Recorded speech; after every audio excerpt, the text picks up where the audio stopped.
Iya, sinyal.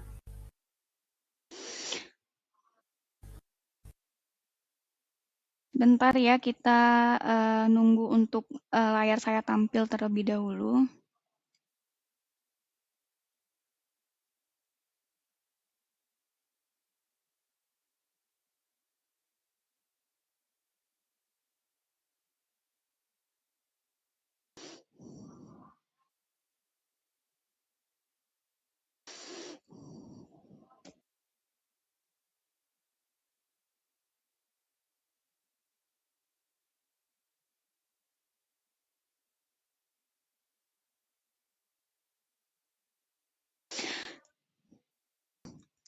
Teman-teman sekalian, apakah layar saya sudah muncul di monitor teman-teman? Muncul, Bu. Sudah ya? Muncul, Bu. Apa? Apa yang muncul yang seperti apa?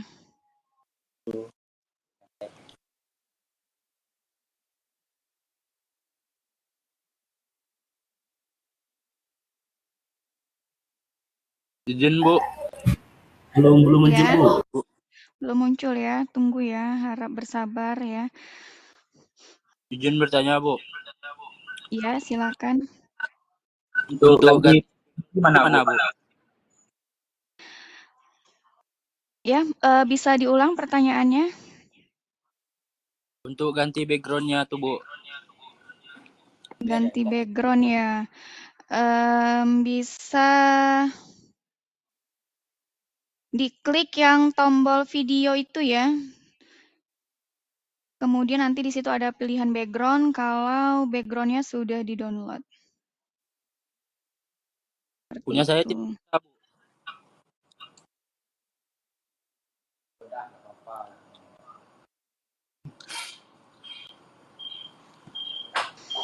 Sebentar, ini kok lama ya?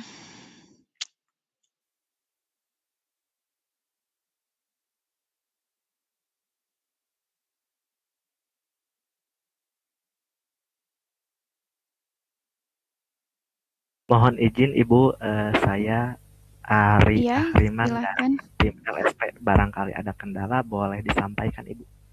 Oh iya, ini baik, terima kasih Mas Ari. Ini saya ada kendala untuk berbagi layar ini Mas Ari. Mungkin bisa dibantu atau mungkin karena sinyal saya kali ya. Oke Ibu, untuk berbagi layar, di tampilan tengah Ibu ada gak?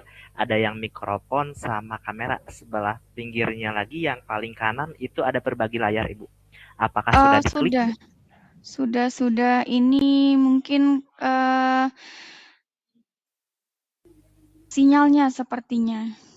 Oke Ibu. Bentar ya.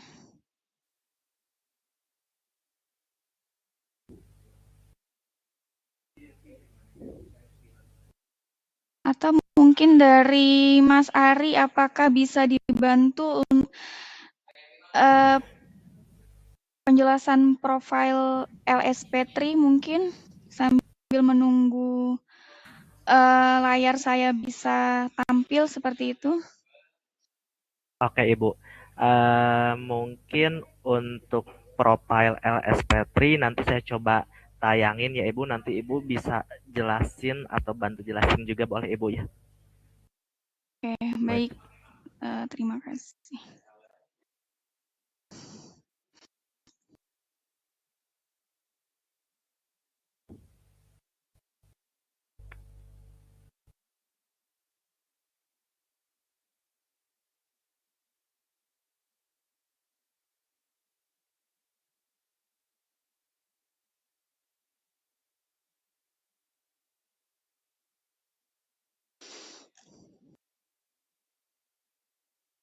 Oke Ibu, sekali lagi untuk Ibu share screen bisa atau enggak, kalau misalkan tetap nggak bisa nanti saya bantu ya Bu. Silahkan Ibu, udah saya atur.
Mas Ari, ini di monitor saya kenapa untuk berbagi layarnya hilang ya?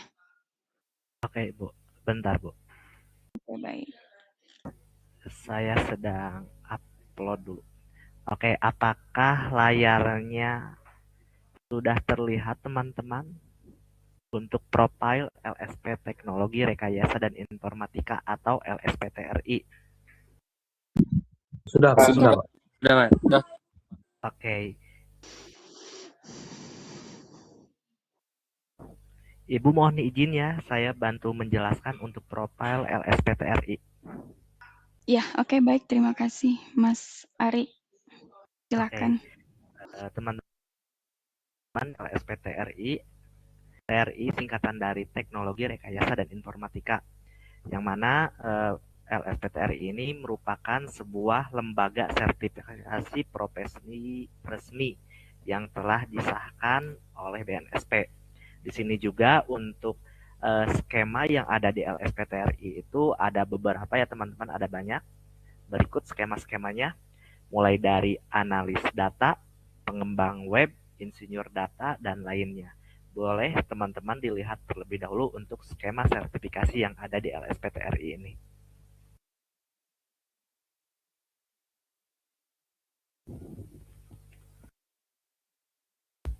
Selanjutnya ada beberapa skema terbaru dari LSPTRI ini, yang mana skemanya ada ini.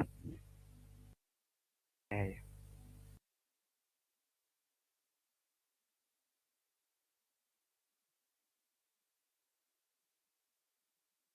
Untuk detailnya, penjelasan atau profil LSPTRI, nanti saya bakalan menayangkan sebuah video terkait pengenalan LSPTRI secara detail dan lengkapnya ya teman-teman. Kemudian teman-teman, supaya teman-teman bisa terdaftar pada akun LSPTRI, teman-teman bisa mengikuti alur atau tahapan-tahapan ini ya teman-teman. Yang pertama, teman-teman bisa membuka laptop atau PC, bahkan bisa di smartphone juga, kemudian akses lsptri.id. Kemudian nanti di halaman utama website, klik tombol login yang tersedia di bagian navigasi website. Kalau teman-teman belum memiliki akun, silahkan teman-teman klik daftar gratis sekarang untuk membuat akun barunya ya teman-teman. Kemudian untuk melengkapi data-datanya, teman-teman perlu mengisi form pendaftaran dengan lengkap. Kemudian kalau misalkan udah dilengkapi, teman-teman bisa klik daftar sekarang. Setelah berhasil membuat akun, nanti teman-teman bisa klik kembali untuk login ya teman-teman.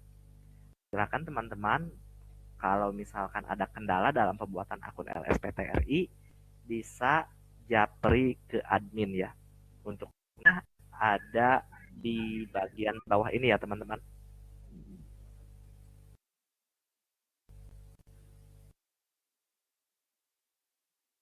Oke, kemudian teman-teman di sini juga kami dari LSP3 memiliki beberapa media sosial. Di antaranya ada YouTube. Di YouTube ini teman-teman bisa lihat konten-konten dari LSPTRI, mulai dari kegiatan yang ada di LSPTRI dan ada juga kegiatan webinar yang nantinya bakalan di-share juga di LSPTRI di YouTube-nya.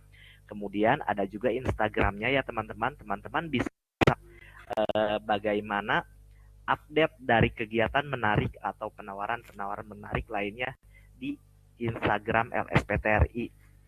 Kemudian ada juga LinkedIn-nya ya teman-teman untuk LSPTRI.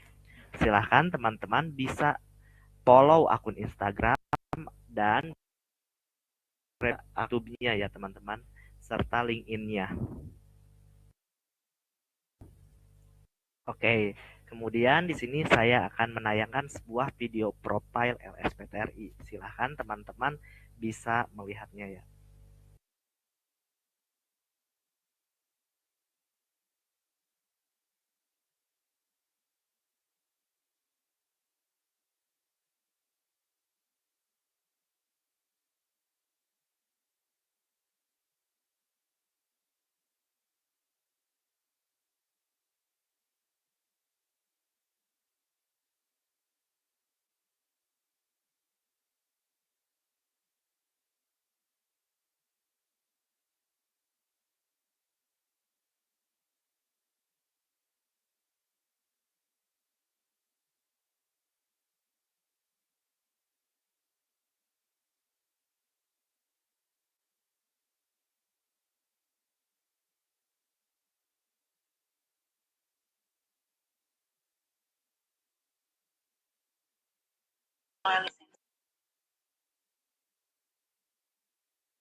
Oke, nah begitu teman-teman terkait profile dari LSPTRI. Kemudian sebelum kita memasuki materi inti webinar dari Ibu Khairunisa, ini ada beberapa yang akan disampaikan oleh tim LSP3 kepada Mas Amin. Dipersilahkan ya Mas. Baik, cek apakah suara saya terdengar?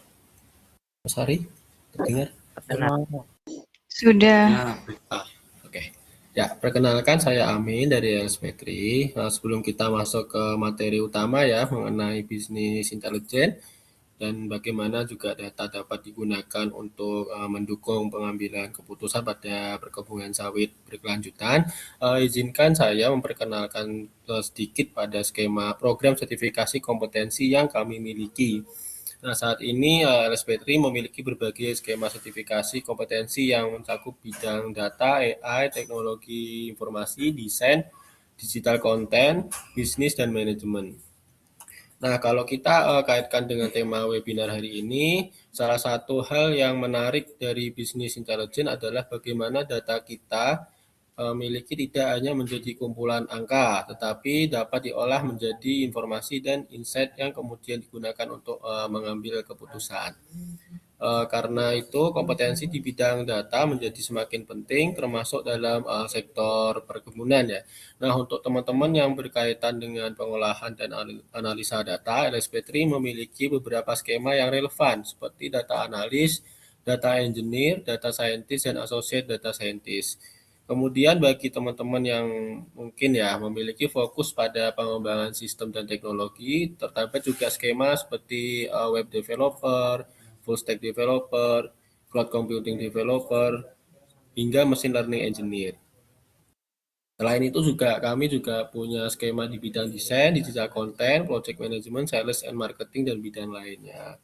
Nah, melalui sertifikasi kompetensi ini, teman-teman harapannya juga kemampuan yang teman-teman miliki itu nggak hanya digunakan dalam pekerjaan sehari-hari, tapi juga bisa dibuktikan melalui proses asesmen kompetensi dan mendapatkan validasi atau pengakuan sesuai dengan skema yang dipilih. Nah, bagi teman-teman yang ingin mengetahui lebih lanjut mengenai masing-masing skema, persyaratan, proses asesmen maupun pendaftarannya, nanti di kolom chat akan kami kasih nomor WA-nya ya teman-teman. Nah, selanjutnya kita akan masuk ke materi utama mengenai bisnis intelligence kepada Bu Khairunisa. Silahkan.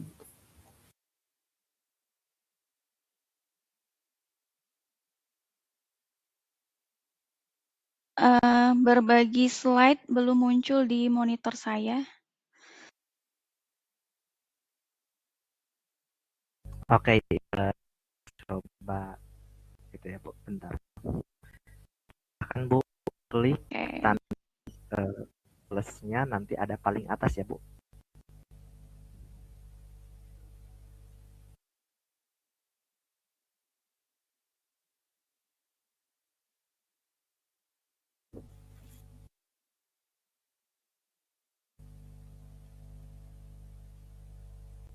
Oke, apakah sudah muncul?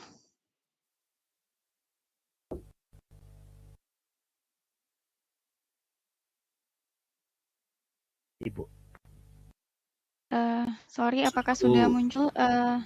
Sudah, Bu. Sudah ya. Sudah Bu.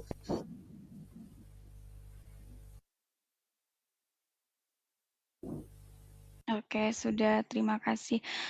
Terima kasih untuk Mas Amin dan Mas Ari tadi yang sudah membantu menjelaskan terkait profil LSP3 ya.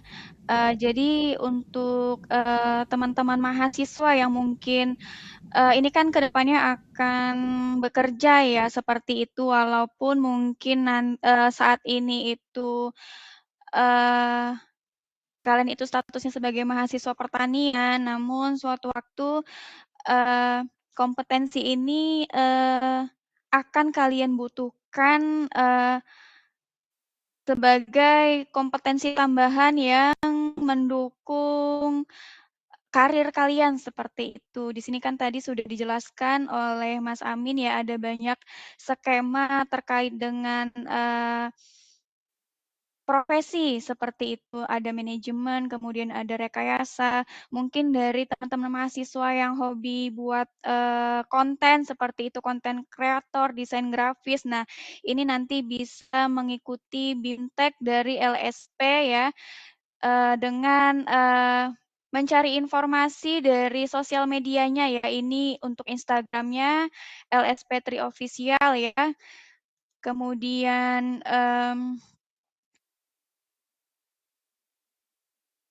Di sini juga di insight-nya ini ada testimoni, kemudian rekap kegiatan, TUK ini tempat uji kompetensinya di mana, kemudian juga ini ada kemungkinan informasi ujian gratis ya, jadi nanti jadwal ujiannya kapan, jadi nanti bisa bagi yang berminat itu bisa dicek di akun sosial medianya LSP3 Official seperti itu.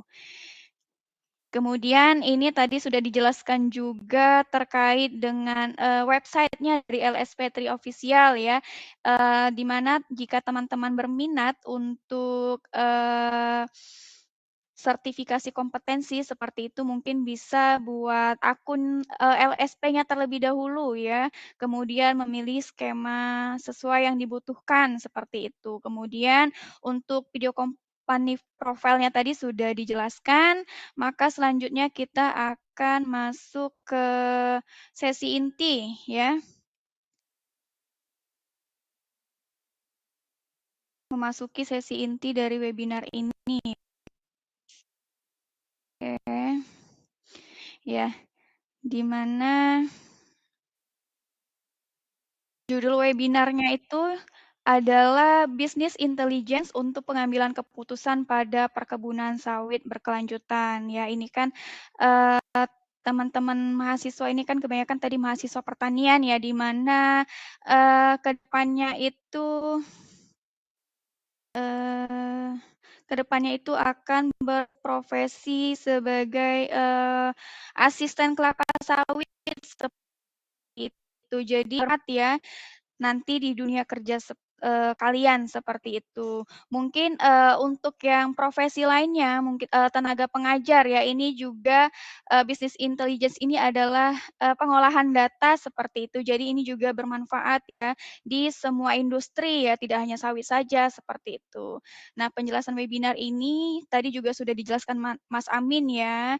Ini akan menambah wawasan kalian dalam mengolah data perkebunan kelapa sawit menjadi insight untuk mendukung pengambilan keputusan yang tepat, efisien, berbasis data, serta mendukung peningkatan produktivitas dan keberlanjutan perkebunan. Oke. Bentar ini masih banyak yang tanya terkait proses ke tampil ID seperti itu. Karena biasanya kita kan untuk webinar itu pakai Zoom langsung tampil ya. Kalau kita klik linknya, jadi ini memang agak tricky seperti itu. Sebentar.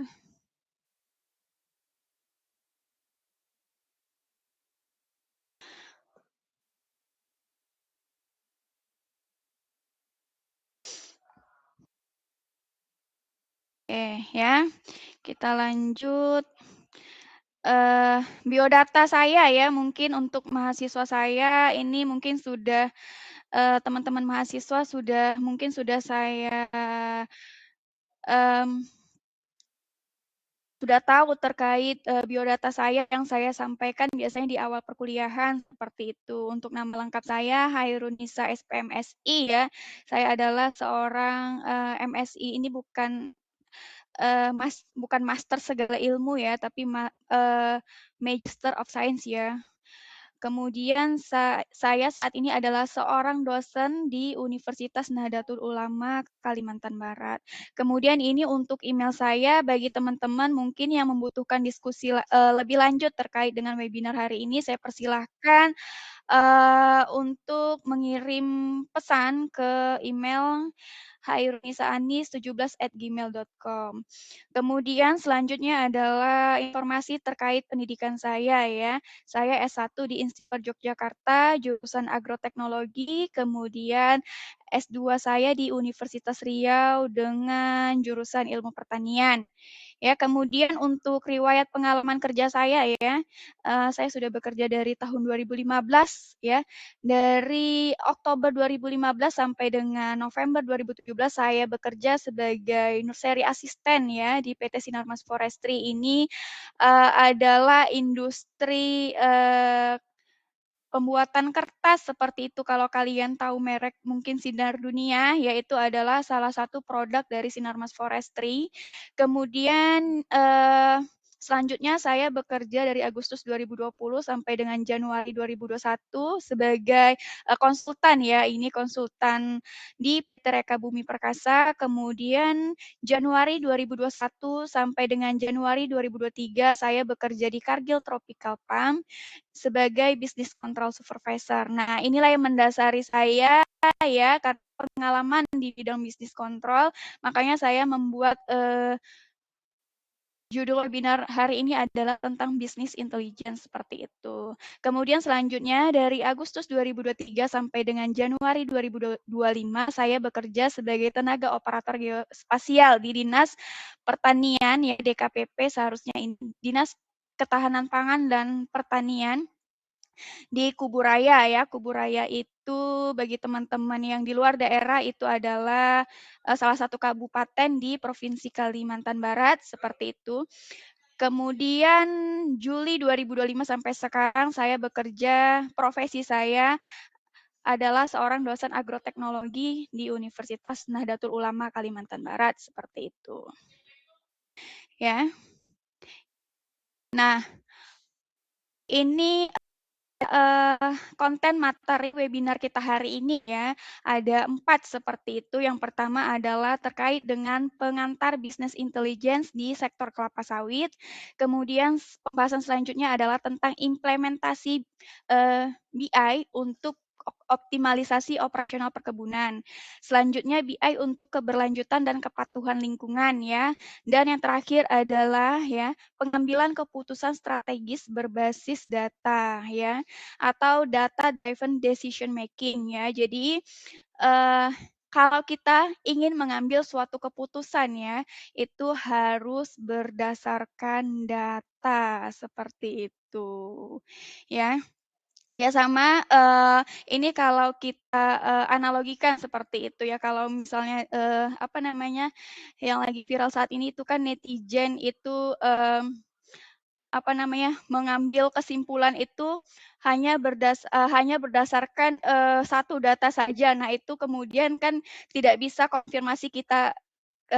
kita konfirmasi kebenarannya, melainkan kita harus mengumpulkan berbagai data, berbagai sumber. Nah, nanti kemudian kita cek dulu nih ya, presentasinya itu seperti apa. Nah, baru kita ambil keputusan ya, seharusnya begitu ya kalau ingin jadi netizen yang terhormat, seperti itu.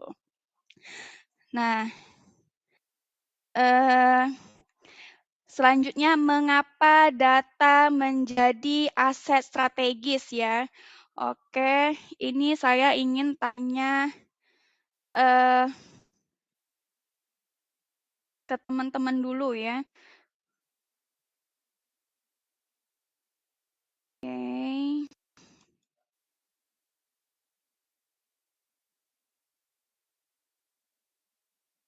Saya ingin polling dulu ya.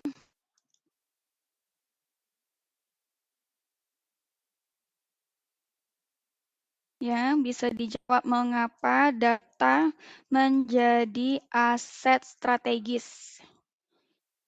Ya. Oke, mungkin bisa diberikan responnya ya pada pertanyaannya yang sudah saya share.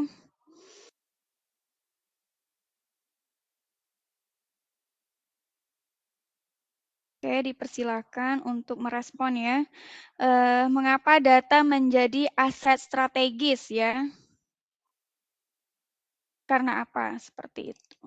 Mungkin bisa dibantu jawab ya.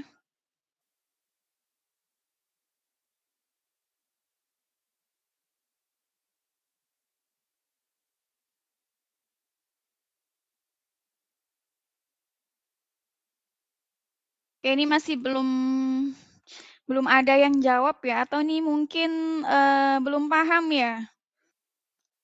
Atau seperti apa? Oke, ini sudah ada yang menjawab ya. Oke, silakan dilanjutkan yang lain ya. Ini ada yang menjawab untuk menopang efisiensi lintas sektor ya, serta apa ini ya, jawabannya terputus ya. Bisa menjadi acuan untuk rencana ke depannya, oke.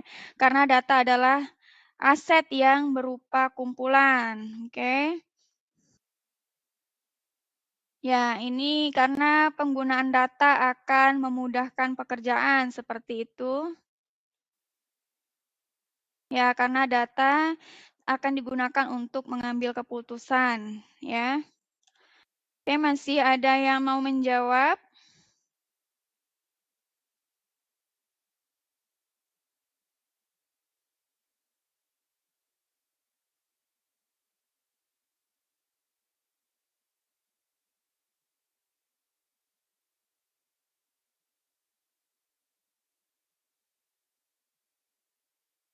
Karena data berpegang pada kendali dan keputusan, oke. Meningkatkan efisiensi, mendukung pengambilan keputusan. Ya, oke. Kita lanjut ya, kita lanjut ya. Terima kasih untuk responnya ya. Saya tutup dulu, oke. Kita kembali ke materi seperti itu.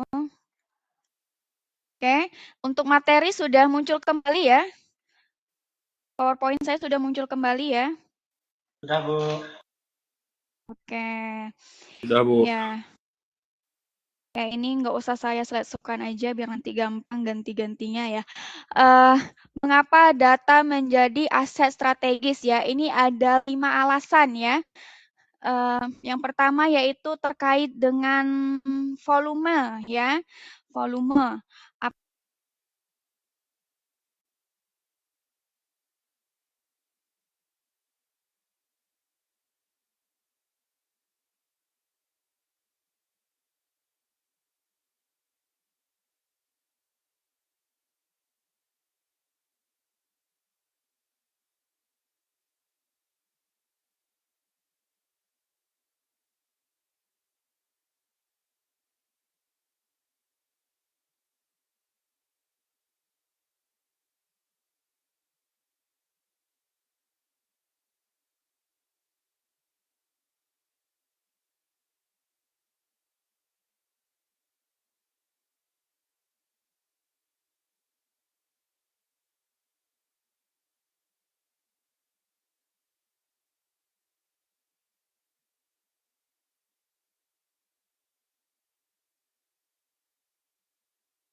Sudah terdengar ya? Sudah, Bu.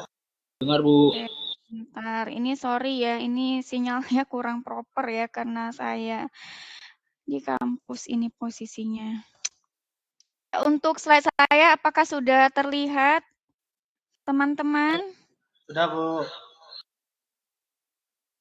Yang ini ya PowerPoint saya ya, apakah sudah terlihat? Oke ya, sudah muncul ya. Mengapa data menjadi aset strategis ya? Jadi ada 5 alasan ya. Pertama terkait dengan volume ya, di mana data produksi baik itu produksi TBS ataupun CPO ya. TBS itu adalah tandan buah segar ya.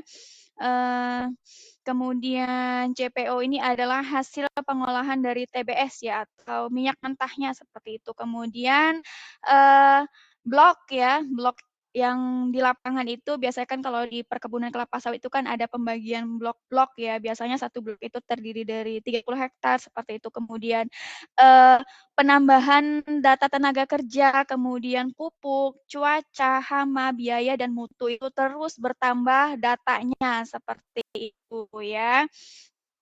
Tapi yang biasanya bertambah ya, biasanya ada perbedaan nilai ya atau penambahan atau pengurangan itu biasanya memang terutama kemudian tenaga kerja, pupuk ya, kemudian biaya operasional juga ini kan datanya berubah-ubah seperti itu ya.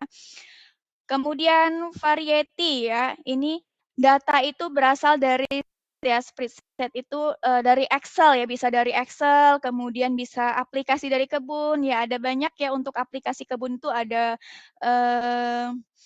namanya itu SAP ya, biasanya kebun itu menggunakan aplikasi SAP yang berbeda-beda ya, biasanya kebun itu mempunyai program SAP yang berbeda-beda ya, itu sesuai dengan kebutuhan dari masing-masing kebun ya. Kemudian sensor, kemudian data dari JIS juga untuk pemetaan, drone dan citra satelit ya. Nah, jadi karena data ini berasal dari banyak sekali sumber seperti itu. Nah, ini kan kalau misalnya owner-nya nih mau minta data nih, untuk data produksi hari ini berapa ya? Nah, jadi, kita nih kan kalau misalnya nggak buka Excel-nya dulu itu kan mungkin kan, nggak hafal ya seperti itu ya. Kita harus buka berbagai sumber dulu untuk mengkoneksikan ya, untuk menggabungkan beberapa data itu menjadi suatu informasi strategis ya, seperti itu. Kemudian velocity ya, ini velocity bukan yang di TikTok joget, velocity itu bukan ya, tapi velocity di sini itu adalah keputusan operasional membutuhkan informasi yang cepat dan akurat ya, yang cepat dan akurat, bukan laporan yang terlambat. Nah, bagaimana ini? Ya, sementara tadi kan, yang saya jelaskan sebelumnya ini datanya nih ada banyak sumber nih dari Excel, dari JIS, dari drone ya, kemudian tadi aplikasi kebun SAP. Tadi ini kan ada banyak mungkin, bagian pengelola data yang bingung nih, ini bagaimana ini mengkombinkannya ya menjadi, suatu, informasi yang, akurat seperti itu ya, yang cepat itu seperti apa, ini kan bingung ya, ya.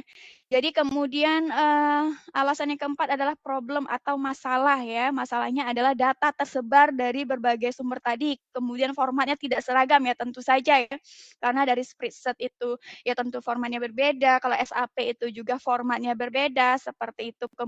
Sulit dibandingkan ya, dan kualitas juga ini nggak konsisten gitu ya, karena masing-masing, sumber ini kan mempunyai Eee, preferensi yang berbeda seperti itu. Kemudian opportunity ya. Jadi BI ini mengubah data mentah ya menjadi suatu informasi, kemudian insight dan rekomendasi keputusan, seperti itu. Jadi, kelima hal inilah yang membuat data itu menjadi suatu aset yang strategis ini, seperti itu. Kemudian kita masuk ke materi yang pertama terkait pengantar bisnis intelligence di sektor kelapa sawit. Nah, bisnis intelligence ya. Apa tuh bisnis intelligence seperti itu. Nah, jadi bisnis intelligence ini adalah pendekatan untuk mengumpulkan ya, tadi ada yang bilang mengumpulkan, kemudian mengintegrasikan, kemudian mengolah, menganalisis dan memvisualisasikan data agar organisasi dapat mengambil keputusan berbasis data ini tadi ya. Kemudian, untuk aplikasi bisnis intelligence ini sendiri ada banyak ya, ada ya, ini sekedar FYI ya, for your information ya, mungkin, banyak yang belum paham mungkin ya karena, belum masuk ke situ gitu ya. Untuk aplikasi bisnis intelligence ini sendiri ada banyak ya, mungkin salah satunya adalah Microsoft Power BI ya, kemudian ada Tableau ya, dan banyak sekali seperti itu. Tapi untuk, kali ini ya, webinar kali ini kita tidak akan membahas tutorial bagaimana cara menggunakan aplikasi itu, kita ini adalah sebagai, teori dulu lah gitu ya, teori dulu ya, mengapa bisnis intelligence itu penting dan merupakan suatu cara untuk pengambilan keputusan seperti itu. Nah, kemudian BI ini tidak berhenti pada dashboard, dashboard itu, tampilan ya, tampilan dari Power BI-nya itu seperti itu. Kemudian nilai utamanya adalah menjawab apa sih yang terjadi gitu, mengapa ya. Kemudian apa yang mungkin terjadi ini gambaran ke depannya, kemudian apa yang harus dilakukan ya, ini untuk pengambilan keputusan ya. Nah, itu output-nya adalah data ya, dari berbagai sumber yang sudah dikumpulkan, kemudian data itu memuat informasi, berbagai informasi ya, apakah itu informasi produksi, kemudian informasi produktivitas, jumlah tenaga kerja, cuaca ya, kemudian hama penyakit, dan lain sebagainya. Kemudian insight ya, insight ini adalah pengetahuan yang kita dapat setelah tadi kita mengumpulkan data ya, seperti itu. Kemudian setelah kita mendapatkan wawasan, baru kita bisa mengambil suatu keputusan, apa yang akan kita lakukan ke depannya, seperti itu. Kemudian berikutnya, apa sih definisi dan peran BI dalam, agribisnis ya, seperti itu. Yang pertama adalah transformasi data. Jadi BI ini berfungsi mengubah data mentah operasional perkebunan ya, data mentah ya, yang, bentuknya itu angka-angka semua yang kalau misalnya kita bukan bagian dari itu, mungkin kita nggak bisa membaca angka-angka dalam Excel itu, gitu ya. Menjadi informasi strategis yang memungkinkan manajemen mengambil langkah proaktif berdasarkan tren yang terdeteksi. Nah, jadi kalau misalnya kita, memberikan data mentah ini Excel yang berisi angka-angka, nah kalau data mentah itu yang kita kasihkan ke manajemen ya, seperti itu. Mungkin, mereka juga akan kesulitan membaca, mereka itu hanya, menerima data yang sudah jadi yang berisi informasi ya, masalahnya apa, kemudian apa yang harus dilakukan, seperti itu. Kemudian, ini adalah tugas dari seorang, pengolah data seperti dalam perkebunan ya, mungkin jabatannya adalah, apa namanya, sebagai seorang, bisnis kontrol ya, ataupun mungkin, jabatan lainnya seperti itu yang mengolah data di perkebunan ya, ataupun mungkin bidang lainnya. Kemudian yang kedua adalah, keunggulan kompetitif ya, implementasi teknologi canggih seperti platform MySAP 365, eee, X ini adalah salah satu, SAP ya, salah satu SAP yang biasa digunakan di perkebunan seperti itu, memberikan kemampuan analisis yang lebih cepat dan akurat dibandingkan metode manual ya, mungkin tadi contohnya adalah spreadsheet Excel ya, seperti itu ya. Sehingga perusahaan dapat merespon dinamika pasar dengan lebih gesit ya. Namun nanti, pada akhir sesi saya akan menampilkan dashboard-nya Microsoft Power BI. Kemudian, peran yang terakhir adalah terkait, pengambilan keputusan ya, atau decision making ya.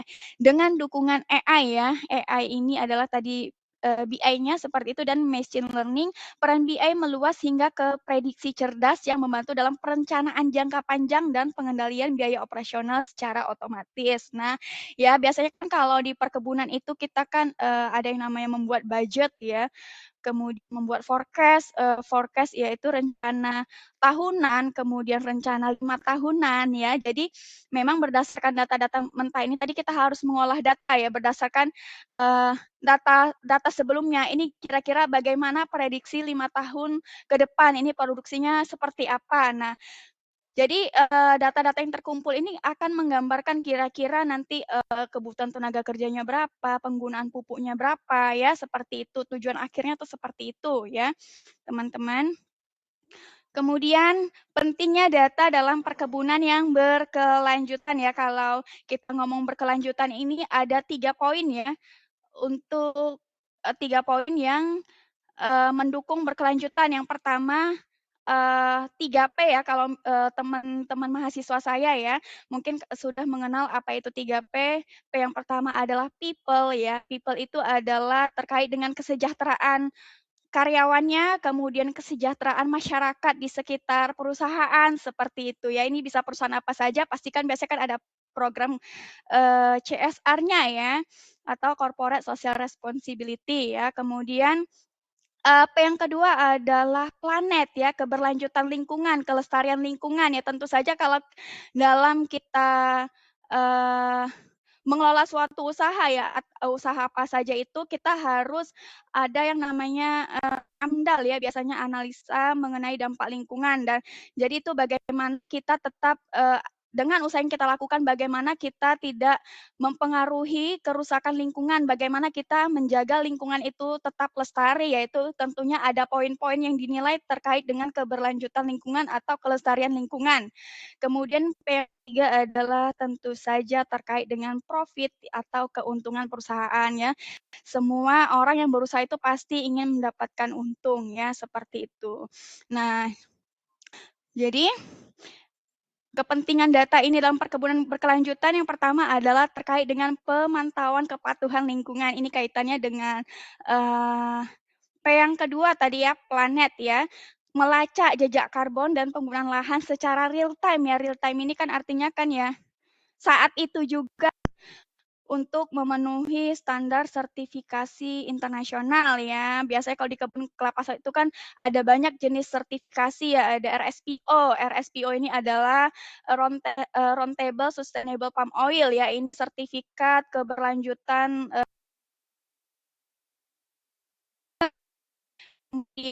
untuk di Indonesia namanya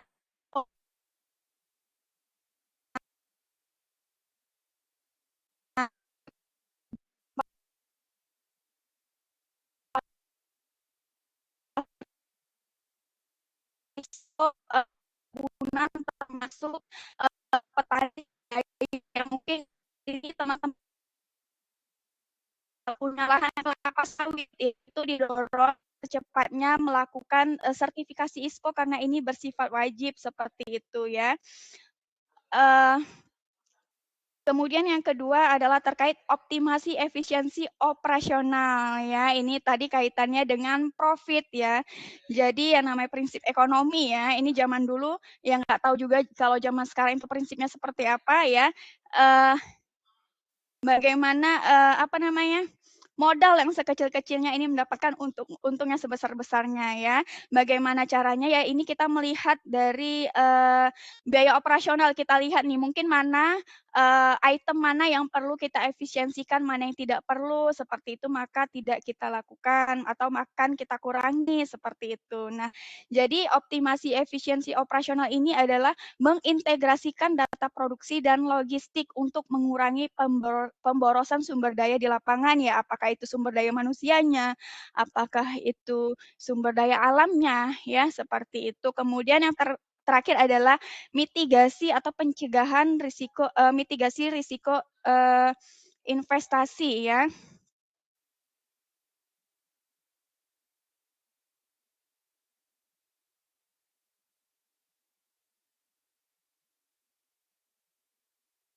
Oke, sebentar.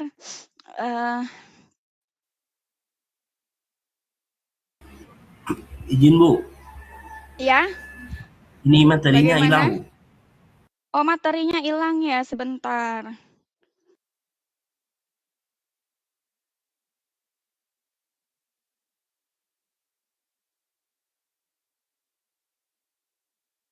Oke ya, mohon maaf sekali ini sinyalnya tidak proper ya.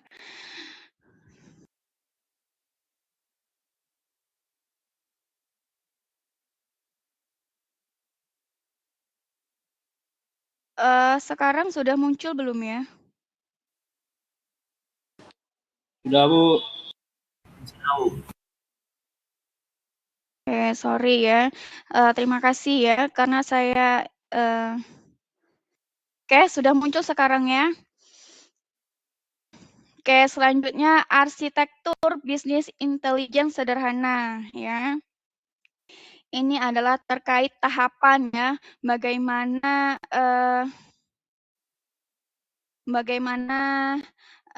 proses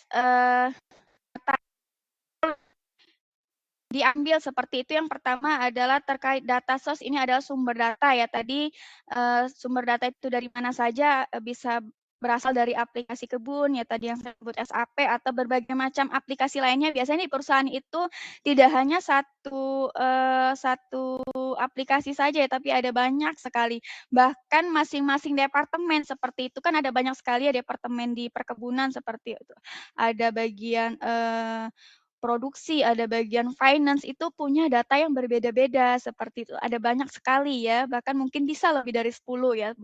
Kemudian spreadsheet ya, data Excel, data manual Excel, kemudian JIS, kemudian sensor, kemudian drone ya. Kemudian selanjutnya data ini diintegrasi ya, diekstrak ya, data dari berbagai sumber tadi itu diekstrak ya, kemudian ditransfer, kemudian divalidasi, kemudian load ya, di loading untuk selanjutnya bisa ditampilkan di dashboard. Kemudian data warehouse ya.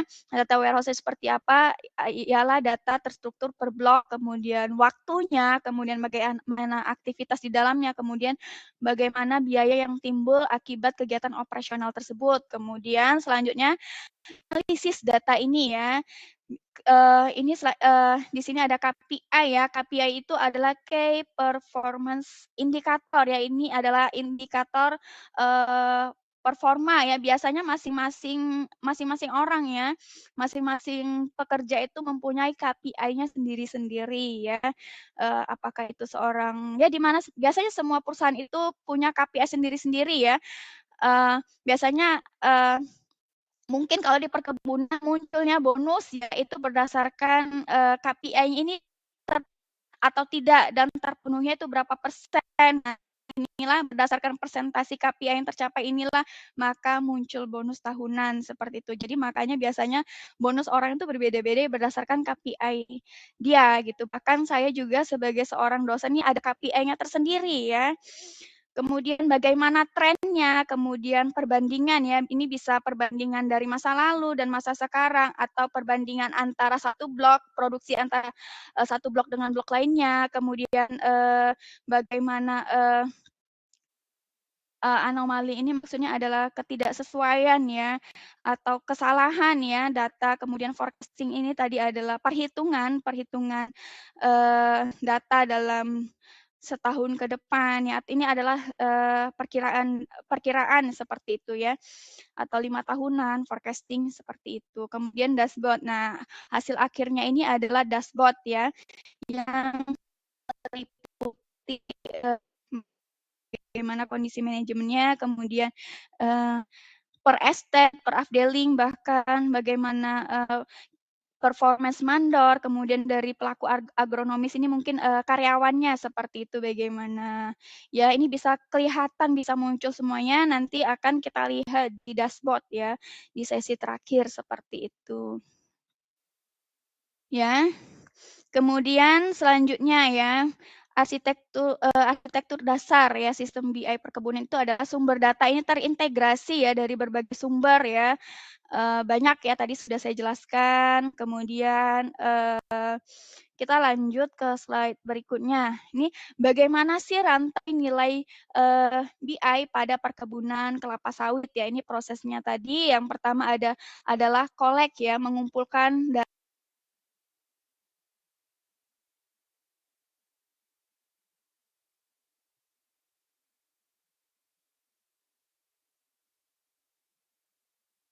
ada namanya Krani untuk mencatat seluruh data ya, data produksi mungkin data lainnya.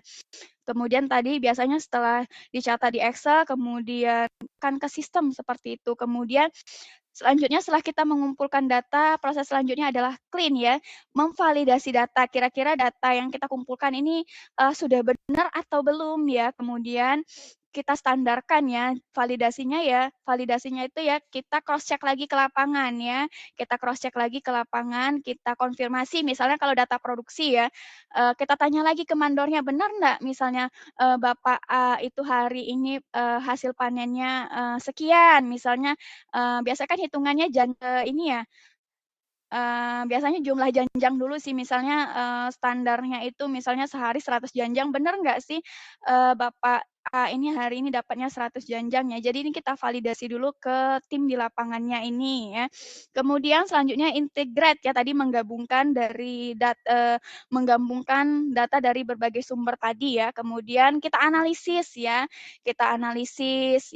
Kemudian selanjutnya kita buat visualisasinya di dashboard tadi, kemudian kita buat laporan. Kemudian terakhir setelah kita memvisualisasikan, maka ya kita membuat suatu keputusan ya. Bagaimana keputusannya? Misalnya kalau tadi saya berikan contoh adalah terkait misalnya tadi pemanen A, misalnya tadi Bapak A panennya 100 janjang, misalnya ini tidak memenuhi target, maka keputusan selanjutnya seperti apakah? Apakah Bapak ini kita berikan teguran atau seperti apa ya? Seperti itu. Kemudian kualitas data ya, garbage in, garbage out ya. Jadi bagaimana kualitas data itu ada 4 ya, ada 4 kategori. Yang pertama terkait akurasi ya. Apakah nilai sesuai dengan kondisi sebenarnya ya, akurat atau enggak. Kemudian lengkap atau enggak datanya. Kemudian apakah formatnya ini konsisten ya. Jadi dalam membuat suatu format laporan kita ini harus konsisten ya.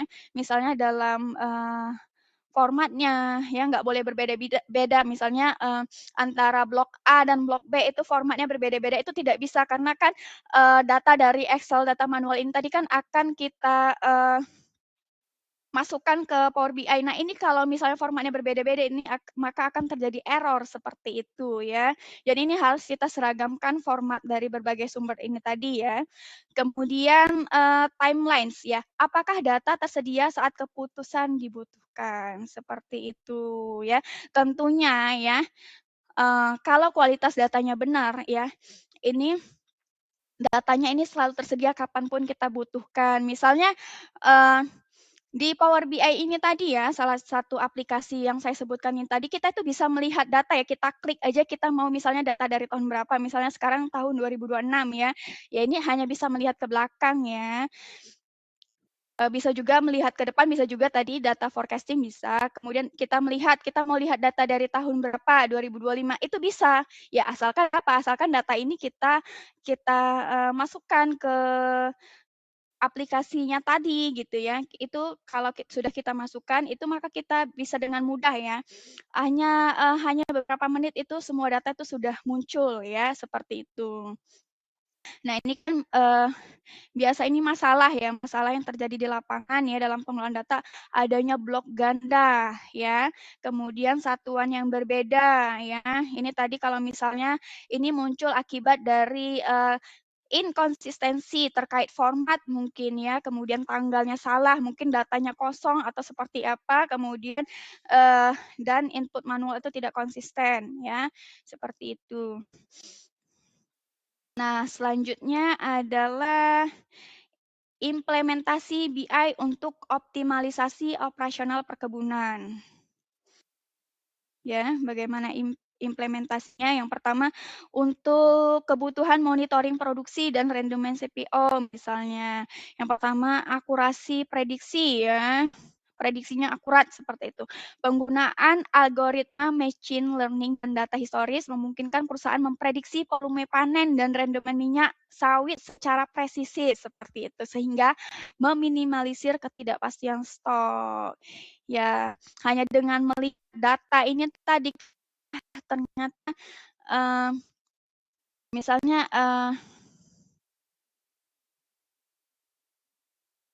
data ini misalnya pengolahan ini ya, memprediksi volume panen ya. Nah, jadi ini kan bagaimana caranya kita memprediksikan volume panen ini kan tadi ada sebelumnya itu kan ada kegiatan taksasi ya, perencanaan panen ya. Mungkin teman-teman mahasiswa paham taksasi itu apa. Nah, itu juga kita muat. Jadi kita bisa dengan melihat kumpulan data ini tadi kita dengan satu klik itu kita bisa melihat, oh ternyata besok itu panennya sekian ton dari blok A, dari blok B sekian ton itu bisa ya, itu kita bisa melihat. Nah, sehingga apa, kalau misalnya volume produksinya itu bisa kita ketahui, kemudian nanti kita bisa merencanakan juga bagaimana pengolahan di pabriknya, itu butuh waktu berapa lama, seperti itu ya. Kemudian klasifikasi kematangan. Integrasi teknologi computer vision membantu mengklasifikasikan tingkat kematangan TBS ya secara objektif, memastikan hanya buah berkualitas optimal yang masuk ke proses ekstraksi ya. Kemudian pemantauan secara real time. Dashboard analitik menyediakan data arus produksi harian dari lapangan ke pabrik ya seperti yang saya sebutkan tadi. Kemudian memungkinkan deteksi cepat terhadap penurunan kualitas dan inefisiensi selama proses pengolahan.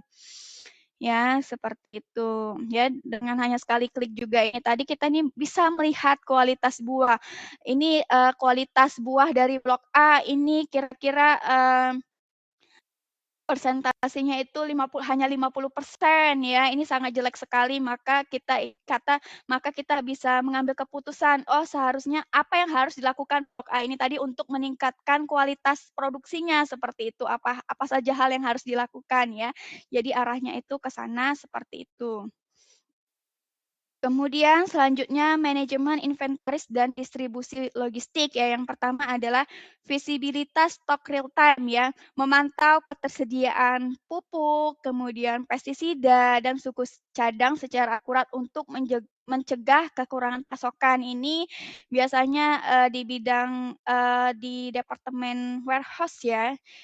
Kemudian selanjutnya adalah optimalisasi rute pengangkutan, menganalisis data logistik untuk menentukan rute transportasi CPO yang paling efisien guna menekan biaya bahan bakar ya. Ini tadi, kita integrasikan dengan data JIS ini tadi ya. Kemudian selanjutnya adalah prediksi kebutuhan inventaris ya, menggunakan data historis untuk meramalkan kebutuhan sarana produksi berdasarkan siklus tanam dan pemeliharaan ya. Ini kaitannya untuk manajemen inventaris dan distribusi logistik. Nah, selanjutnya, kita bahas terkait dengan tenaga kerjanya, ya. Kita menganalisis kinerja tenaga kerja di lapangan, ya. Yang pertama dari, pemantauan produktivitas harian, ya. Mengukur output panen setiap tenaga kerja secara real time untuk memastikan efisiensi operasional di lapangan ya. Jadi ini harus kita pastikan ini semua pemanen ya misalnya ini semua pemanen ya, semua tenaga kerja panen itu harus, apa namanya, harus, bisa memproduksi ya TBS itu misalnya sesuai dengan standar, misalnya tadi kalau standarnya 100 janjang ya, seorang mandor biasanya ya, itu harus memastikan semua, pemanen itu harus bisa, eee, panen 100 janjang per hari misalnya ya. Nah, jadi misalnya ini tentu saja ya, ini kalau misalnya, di perkebunan itu buahnya banyak, tapi, apa namanya, produktivitas dari tenaga kerjanya ini sedikit, maka ini kan mau nggak mau kita tuh harus menambah tenaga kerja seperti itu untuk menghindari yang namanya, restan ya. Nah, jadi ini memang setiap hal ini perhatikan ya. Nah, jadi ini harus kita tinjau ya, banyak, dari masing-masing PIC itu meninjau hasil kerjanya masing-masing ya. Kemudian yang kedua, evaluasi kepatuhan prosedur ya, menganalisis tingkat kepatuhan pekerja terhadap standar pemanenan dan keselamatan kerja yang telah ditetapkan. Nah, ini juga untuk mendukung keberlanjutan ya, ini harus diperhatikan ya, apakah panennya itu sudah sesuai standar. Misalnya nih, terkait dengan, pemanen TBS, apakah sudah sesuai kriteria matang panen ya. Nah, biasanya ini kan banyak, ya banyak oknum nakal seperti itu ya. Dia karena, misalnya ini tadi kan, tadi yang saya bahas adalah kondisi peak crop. Nah, ini selanjutnya adalah kondisi low crop ya, kalau produksi buah itu menurun ya. Biasanya memang di perkebunan itu ada waktu-waktunya di mana, produksi buah itu tinggi, di mana produksi buah itu rendah. Ini terkait dengan musim kering dan musim penghujan juga seperti itu. Ya, jadi, misalnya kalau tadi, pemanen itu tidak memanen buah sesuai kriteria, misalnya dia memanen buah mentah karena buahnya juga tadi sedikit, ya mau nggak mau dia untuk, eee, apa namanya, memenuhi, standar 1 hari panen itu 100 janjang, maka dia harus memanen buah mentah. Nah, tentu saja ini kan kalau kita panen buah mentah itu ada dampak terhadap, ke depannya itu terhadap produktivitasnya ya, ini karena akan mempengaruhi kondisi fisiologis tanaman, seperti itu. Nah, kemudian kepatuhan prosedur selanjutnya adalah terkait dengan keselamatan kerja yang telah ditetapkan, di mana, setiap, pekerjaan itu kan, ada resikonya masing-masing ya, seperti itu. Misalnya kalau tadi tenaga kerja panen, resikonya itu apa? Misalnya, resiko tertimpa tandan buah misalnya ya, karena apalagi ini untuk pohon yang tinggi-tinggi seperti itu. Misalnya kalau sudah TM10, TM15 ini kan, bisa sampai, berapa meter ya, 3 meter ya, 3 meter lebih ya. Jadi kalau kita ini nggak pakai helm tentu saja itu kan akan berpotensi, kejatuhan buah seperti itu ya. Kemudian selanjutnya kalau misalnya itu di bagian penyemprotan ya, penyemprotan, bahan kimia ya, baik itu tadi, penyemprotan, herbisida untuk pengendalian gulma ya, ataupun itu penyemprotan, apalagi selain, herbisida banyak ya fungisida itu untuk hama ya, seperti itu. Nah, jadi kalau misalnya kita tidak menggunakan misalnya masker ya, itu kan masuk ya ke terhirup ya, terhirup ke saluran pernafasan kita itu kan akan berdampak juga ya. Jadi kalau misalnya kita tidak menggunakan APD ya, kemudian kalau kita tidak menggunakan sarung tangan dalam menyemprot itu kan berpotensi membuat tangan gatal-gatal atau iritasi seperti itu. Jadi ini bisa dengan data ini kita bisa mengevaluasi apakah semua tenaga kerja itu sudah melakukan prosedur yang telah ditetapkan atau tidak dengan menggunakan data. Bagaimana caranya? Setiap hari ini kan biasanya ada absen ya, misalnya tenaga kerja A, APD-nya lengkap atau tidak lengkap ya, indikatornya seperti itu. Kemudian selanjutnya analisis kinerja selanjutnya, ini terkait dengan tenaga kerja di lapangan ya, seperti itu terkait optimalisasi alokasi sumber daya, ya. Yaitu mengidentifikasi kebutuhan tenaga kerja berdasarkan luas area dan tingkat kematangan buah untuk penempatan yang lebih efektif. Ya, misalnya di blok A ini 30 hektar. Nah, setelah ditaksasi itu produksinya itu banyak ya, maka ini berdasarkan luasan area ini tadi kira-kira berapa tenaga kerja yang dibutuhkan, kemudian alat yang dibutuhkan itu apa saja ya. Seperti itu, ini kan biasanya memang kebutuhannya itu beda-beda berdasarkan luasan kerjanya ini tadi ya. Kemudian ya walaupun dengan luas yang sama, tapi kalau data dari taksasinya berbeda-beda, perkiraan produksi yang berbeda-beda, ini kan juga akan mempengaruhi tadi jumlah tenaga kerja yang dibutuhkan, kemudian terkait alat yang dibutuhkan juga ini kan pasti berbeda-beda ya. Jadi dengan perkiraan data ini tadi kita bisa menghitung nih kira-kira kebutuhannya itu apa saja dan berapa biayanya, seperti itu.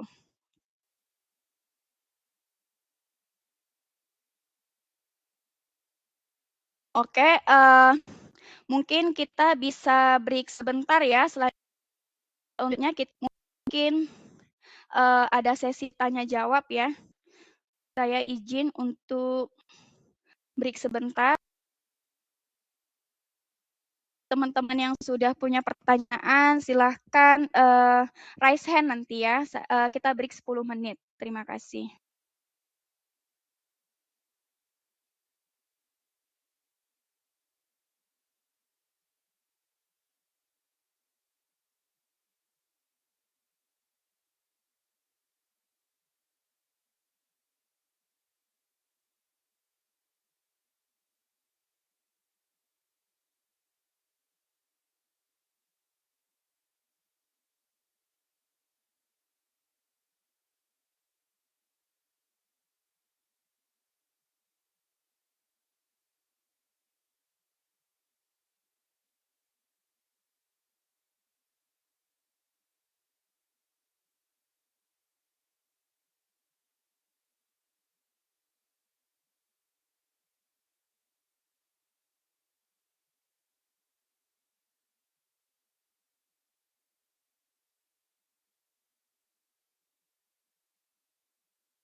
Baik, terima kasih.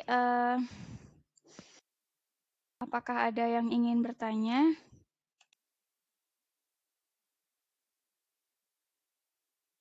Atau mungkin kalau ada pertanyaan bisa bertanya di kolom chat ya, seperti itu.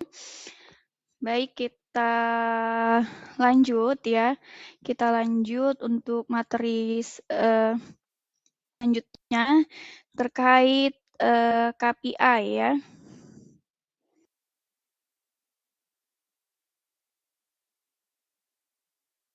Oke, materi saya kelihatan ya. Tes ombak dulu ini.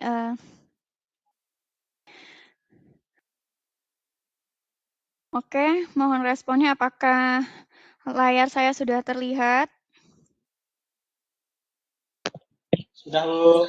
Oke, ya. Sudah, Bu. Terima kasih ya. KPI ya, Key Performance Index ya, indikator performa kinerja seperti itu ya. Di mana mengubah tujuan ya, mengubah tujuan menjadi kinerja. Misalnya tujuannya apa? Misalnya KPI-nya nih, misalnya KPI saya seperti itu. Produksi setahun misalnya, ini misalnya seperti itu ya, misalnya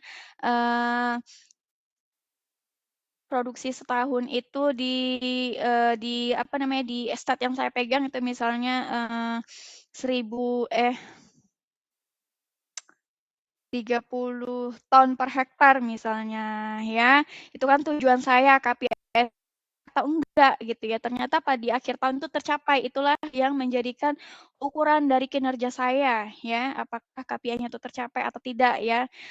Berarti kan apakah saya berhasil atau tidak.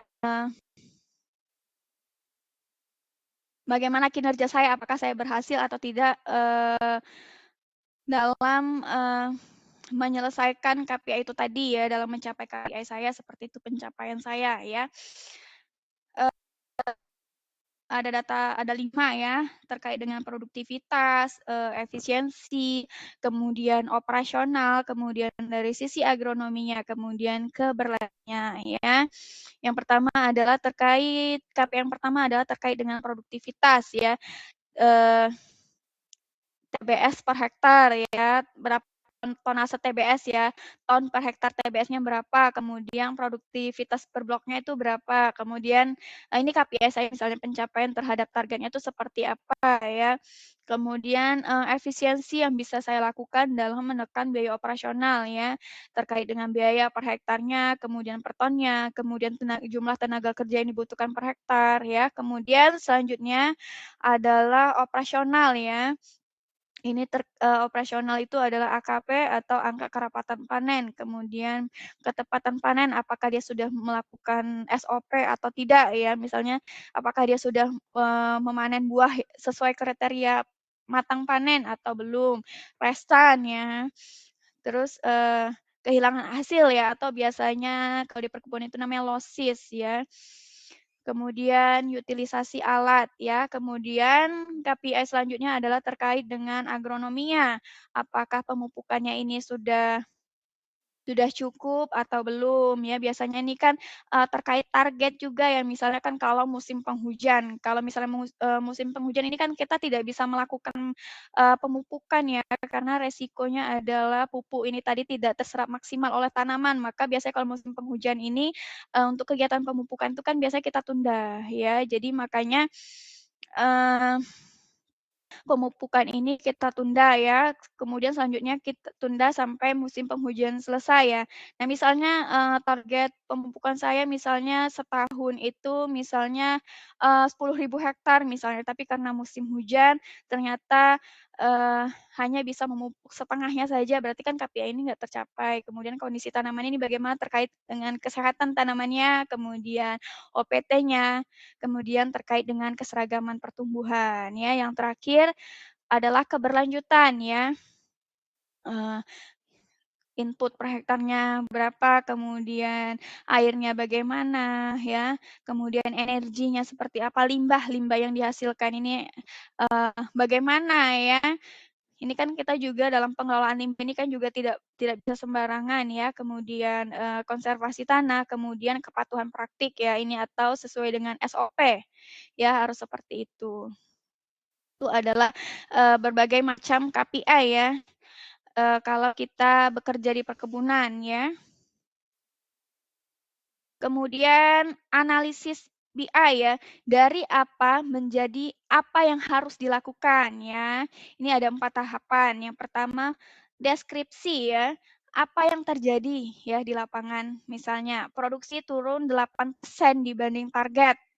Ya, selanjutnya setelah kita mendapatkan fakta ini ya, faktanya tadi adalah produksi turun 8% dibanding target. Kira-kira apa sih yang terjadi gitu kan? Ternyata ada penurunan ya, penurunan yang terkonsentrasi pada blok tertentu. Ini dikarenakan curah hujan dan mutu panen biasanya ini menjadi faktor penghalang ya, seperti itu ya.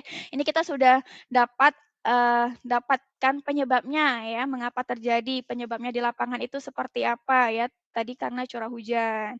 Kira-kira apa prediksinya ke depan bagaimana, apa yang mungkin terjadi? Misalnya kalau misalnya hal ini berlanjut ya, bagaimana produksi bulan depannya? Nah, ini juga pastikan kalau ini masih berlanjut misalnya tadi kan hujan terus-menerus, ini kan pasti juga pengaruh terhadap produksi bulan depan juga ini pasti berpotensi, hasilnya juga di bawah dari target yang telah ditetapkan ya, seperti itu. Kemudian, setelah kita prediksi nih ke depannya seperti apa, maka kita kan bisa, eee, apa namanya, preskriptif ya, kira-kira apa sih tindakan yang terbaik ya. Tindakannya itu adalah misalnya prioritaskan inspeksi blok ya. Jadi kita tuh inspeksi blok kira-kira mana nih yang harus blok-blok yang harus diprioritaskan. Misalnya yang pastinya kan yang harus kita prioritaskan adalah, blok dengan, produksi tertinggi ya untuk mencegah restan berhari-hari ini tadi. Kemudian, koreksi panennya ya, mungkin dengan konsentrasi kira-kira tenaga kerjanya yang tadi harus diprioritaskan panen di blok A yang produksinya ini tinggi tadi, kemudian evaluasi faktor pembatas, seperti itu. Kita, eee, evaluasi kira-kira, berbagai faktor yang tadi tadi curah ini kira-kira, bagaimana ya solusi kita ya, seperti itu. Kemudian selanjutnya adalah, contoh keputusan berbasis business intelligence ya. Tadi kita kan sudah, berbicara fakta-fakta ya atau, kasus-kasus yang terjadi, di lapangan biasanya seperti itu. Ini ada berbagai hal ya, ada 5, ada panen ya, kemudian pemupukan, kemudian OPT atau organisme pengganggu tanaman, kemudian operasionalnya seperti apa, kemudian investasinya seperti apa ya. Yang pertama itu adalah terkait dengan panen ya. Menentukan prioritas blok berdasarkan AKP ya, angka kerapatan panen ya. Jadi sekali lagi mana produksi yang paling tinggi itu yang seharusnya kita prioritaskan. Kemudian, taksasi ini ya didapat berdasarkan dari angka kerapatan panen ini, kemudian umur buahnya dan kapasitas tenaga kerja ya. Nah, ini didapat, ini keputusan ini didapat setelah kita, meng-input data, kemudian mengintegrasikan seluruh data, baru kita mendapatkan keputusan ini. Kemudian keputusan kedua terkait dengan pemupukan adalah menentukan prioritas blok berdasarkan status haranya ya, bagaimana, kemudian historical pembukaannya seperti apa, apakah, blok ini sering dipupuk atau tidak, kemudian produktivitasnya bagaimana ya, rendah atau tinggi, atau, kondisi tanahnya seperti apa ya. Kemudian yang ketiga OPT, organisme pengganggu tanaman, ini terkait dengan hama penyakit ya. Menentukan lokasi pengendalian berdasarkan tingkat serangan ya. Jadi yang biasa kita prioritaskan itu adalah yang tingkat serangannya tinggi ya. Kemudian luas terdampak ya, dan ambang tindakannya ini bagaimana. Kemudian, yang keempat adalah terkait dengan operasionalnya. Mengalokasikan tenaga kerja dan alat berdasarkan beban kerja serta target harian ya. Kemudian investasi, membandingkan biaya dan manfaat perbaikan infrastruktur mekanisasi dan digitalisasi. Seperti itu.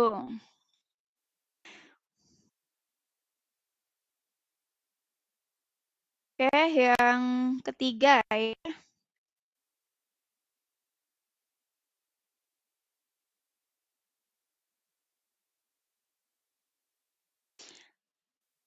BI untuk keberlanjutan dan kepatuhan lingkungan ya.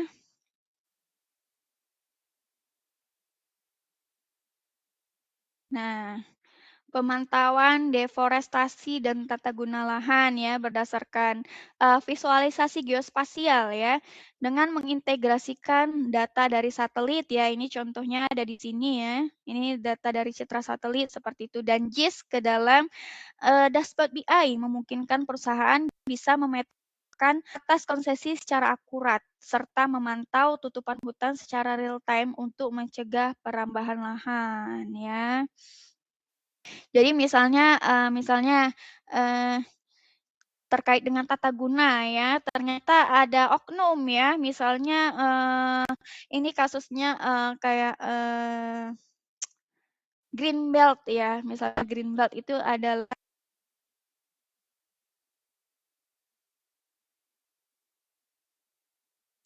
ya harus dijaga, misalnya ini tidak boleh harus dijaga. Biasanya kan green belt-nya adalah hutan yang di mana banyak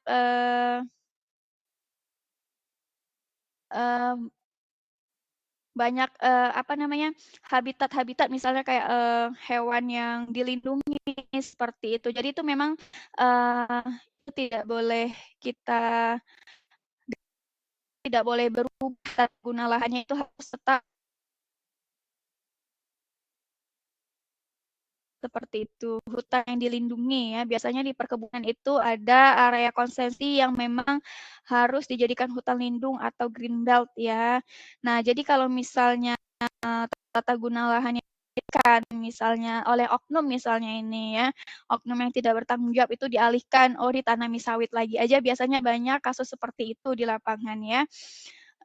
Dialihkan jadi kelapa sawit juga misalnya. Nah, ini kan biasanya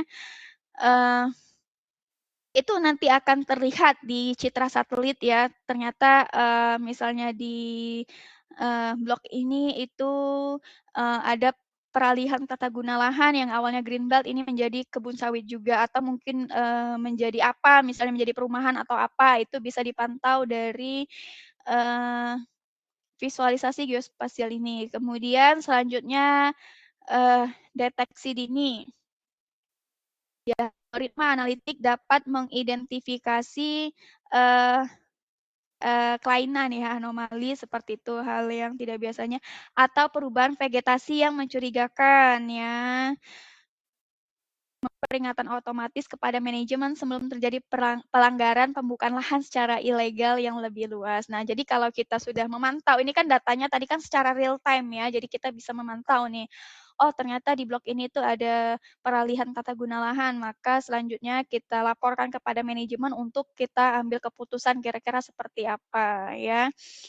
Kemudian analisis historis. Penyimpanan data penggunaan lahan jangka panjang mempermudah pelacakan regenerasi hutan dan memastikan bahwa perluasan area tanam tetap mematuhi komitmen no deforestation ya. Jadi memang dalam melakukan suatu usaha kita itu harus sesuaikan dengan aturan dari pemerintah ya.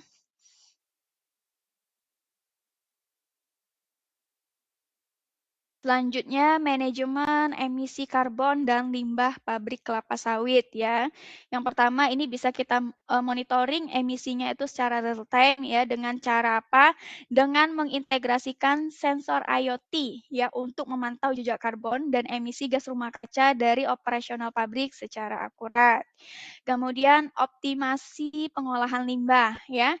Menganalisis data volume limbah cair kelapa sawit ya atau POME, palm oil mill effluent untuk meningkatkan efisiensi sistem biogas dan pemanfaatan nutrien. Ya, kemudian yang ketiga, manajemennya adalah pelaporan kepatuhan otomatis ya. Menyediakan dashboard analitik untuk memastikan standar emisi memenuhi regulasi lingkungan internasional dan sesuai dengan sertifikasi ISPO atau RSPO ya. Sertifikat secara nasional ataupun internasional ya. Sebenarnya di kebun kelapa sawit itu sendiri ada selain ISPO dan RSPO banyak sertifikasi lain ya. Ada ISCC atau apalah ya. Ada banyak ya. Nah, kemudian pelaporan otomatis sertifikasi RSPO atau ISPO ya. Dengan mengintegrasikan data operasional yang tadi ya, ini akan secara otomatis mengumpulkan data dari lapangan untuk memenuhi kriteria dan ketelusuran dokumen sertifikasi ya. Nah, ini bisa kita telusuri ini benar nggak ini datanya seperti ini yang dilaporkan ya. Ini yang kedua adalah pemantauan kepatuhan secara real time ya. Menyediakan dashboard analitik yang memantau indikator kerja utama lingkungan sesuai dengan standar sertifikasi RSPO dan ISPO secara berkelanjutan. Kemudian yang ketiga adalah terkait dengan pelaporan ini adalah efisiensi audit eksternal ya, mempercepat proses verifikasi data melalui sistem pelaporan digital yang akurat guna mengurangi risiko ketidakpatuhan dan kesalahan manual ya. Nah, jadi ini sebelum audit eksternal ini masuk ya, masuk untuk mengaudit kebun ya. Ini harus kita pastikan datanya telah sesuai dulu ya untuk meminimalisir adanya temuan major seperti itu. Pertemuan yang banyak, biasanya kan kalau banyak temuan itu kan berpotensi untuk dicabutnya sertifikasi ya. Nah, paling tidak kalaupun ada temuan itu harus minor ya, indikatornya seperti apa ya. Itu indikatornya adalah yang paham adalah terkait dengan auditor itu sendiri ya.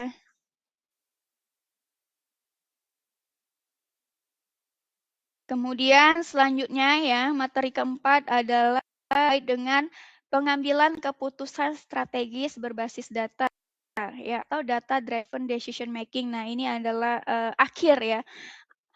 Puncak ya dari data yang sudah dikumpulkan itu tadi. Nah, ini barulah puncaknya adalah decision making-nya, yaitu pengambilan keputusan berdasarkan data yang telah kita integrasikan tadi seperti itu.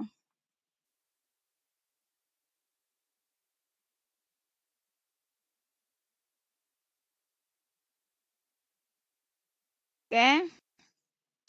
Analisis prediktif untuk mitigasi resiko iklim. Yang pertama dalam hal proyeksi cuaca ya, di mana kita memanfaatkan data historis ya, curah hujan ya, dan suhu ya, yang memungkinkan manajer perkebunan untuk memprediksi siklus El Nino ya, sehingga langkah preventif dapat diambil sebelum produktivitas menurun ya. Jadi sebelum produktivitas menurun nih, kita tahu nih misalnya ke depan itu akan terjadi misalnya musim kemarau ya. Biasanya ini kan kalau musim kemarau ini kan biasanya produksinya turun seperti itu. Ini terkait dengan tren low crop dan peak crop ya seperti itu. Nah, sebelum datangnya tren low crop ini tadi atau produksi rendah, kira-kira apa yang harus kita lakukan untuk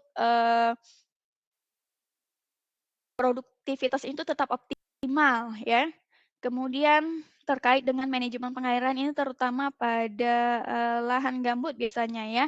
Ini hasil analisis prediktif membantu dalam perancangan infrastruktur irigasi ya dan manajemen water table yang lebih cerdas untuk menjaga kelembapan selama periode kekeringan ekstrim. Nah, ini biasanya kan kalau di lahan gambut terutama ya, kalau ini kan faktanya saat ini kan banyak terjadi kebakaran di mana-mana yang tentu saja itu kemungkinan tidak disengaja. Nah, biasanya kan kebakaran itu muncul ya karena dari cuaca yang ekstrim tadi ya, kekeringan ekstrim ya, di mana lahan gambut itu tadi kan, berasal dari, pelapukan, bahan-bahan organik ya, di mana tentu saja itu kan kalau, kita lihat misalnya, ranting ya, bahan organik kan dari tumbuhan ya, eee, dari tumbuhan. Biasanya kan kalau misalnya ranting, dari tanaman ini tadi ya, pelapukan dari tanaman ini tadi ada ranting, ada daun ya. Ini biasanya kan kalau dalam kondisi kering sekali ini kan kalau, sangat rentan ya, sangat apa namanya, sangat kalau cuaca panas itu dia tuh biasanya sangat cepat berpotensi untuk terjadi kebakaran. Jadi kalau misalnya di lahan gambut itu kita tidak menjaga muka airnya tetap stabil, biasanya itu ada standar, water level ya, biasanya ada standar, water levelnya misalnya harus berapa sentimeter ya, biasanya seperti itu. Dan ini biasanya di perkebunan itu ada departemen khusus ya, kalau di lahan gambut itu yang mengurus tentang, manajemen water level ini ya, itu memang harus kita jaga, itu tidak boleh di bawah dari itu ya, kalau di bawah itu, itulah yang, mempercepat atau berpotensi menyebabkan kebakaran lahan, jadi itu memang harus kita jaga. Nah, jadi berdasarkan data dari BI yang telah kita kumpulkan ini tadi kita bisa, memantau ya, water level misalnya di blok A itu berapa, apakah masih sesuai water levelnya atau enggak ya, kalau misalnya enggak kira-kira keputusan apa yang harus dilakukan, seperti itu.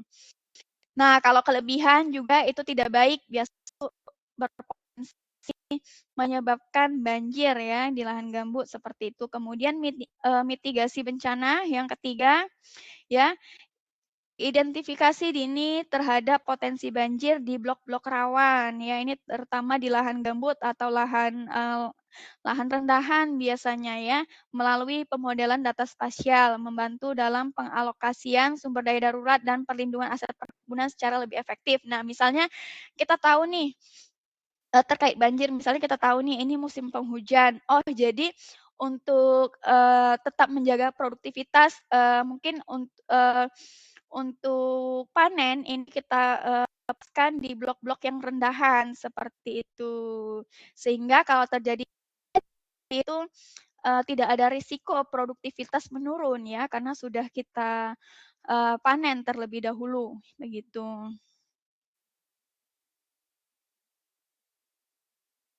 Kemudian selanjutnya evaluasi investasi dan profitability blok ya. Yang pertama itu adalah analisis ROI per blok ya. ROI itu apa ya? Mengukur tingkat pengembalian investasi berdasarkan biaya operasional dan hasil panen di setiap blok tanaman ya. Apakah biaya produktivitas apakah produktivitas yang didapatkan itu sudah menutup ya biaya operasional atau belum ya. Kemudian yang kedua pemantauan biaya produksi, melacak pengeluaran input pertanian seperti pupuk dan tenaga kerja untuk mengidentifikasikan efisiensi biaya ya. Kemudian yang ketiga adalah proyeksi pendapatan jangka panjang ya, di mana didapatkan dengan menggunakan data historis produksi untuk memprediksi keuntungan blok sepanjang siklus hidup tanaman ya. Siklus hidup kelapa sawit itu 25 tahun ya. Standarnya seperti itu, ada bahkan yang lebih atau ada yang kurang dari 25 tahun juga, itu biasanya tergantung dari produktivitasnya ya. Seperti itu. Kemudian selanjutnya dashboard eksekutif untuk real time monitoring. Yang pertama, visualisasi indikator kinerja utama ya. Di dashboard ini menampilkan metrik operasional dan finansial secara real time ya untuk mendukung respon cepat dari manajemen. Kemudian yang kedua, integrasi data lintas departemen ya. Menyajikan konsolidasi data dari lapangan ya, pabrik, kemudian dari logistik dalam satu antarmuka terpadu. Kemudian yang ketiga analisis tren ya, mengidentifikasi penyimpangan operasional secara dini melalui grafik historis dan sistem peringatan otomatis. Ya, satu slide lagi saya akan menampilkan ya dashboard Power BI ya. Kemudian roadmap implementasi BI. Yang pertama,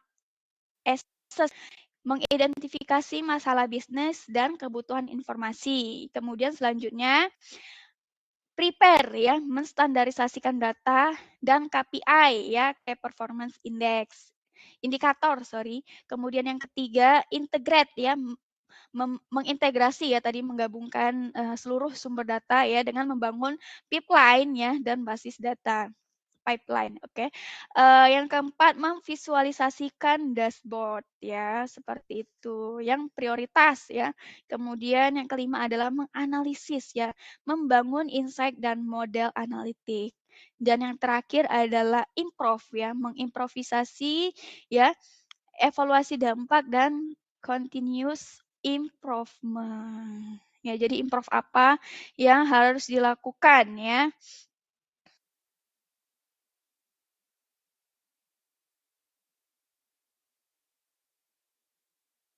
Oke. Ini saya slideshow-kan dulu.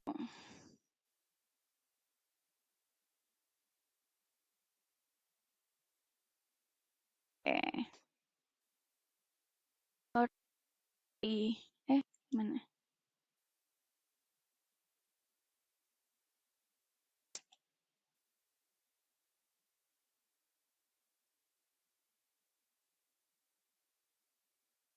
Oke. Hilang ya layar saya ya? Atau sudah muncul? Mohon responnya ya, apakah layar saya masih tampil atau hilang? Ya? Hilang ya? Iya Bu, hilang Bu. Hilang, Bu. Oke, sebentar ya. Hilang Bu.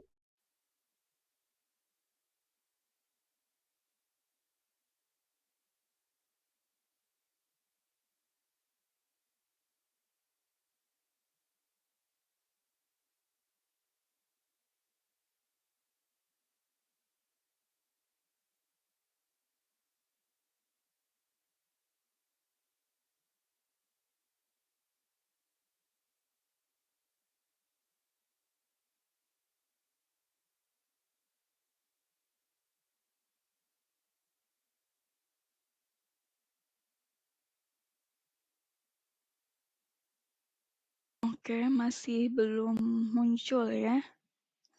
Oke, sebentar. Sudah ya? Sudah Bu.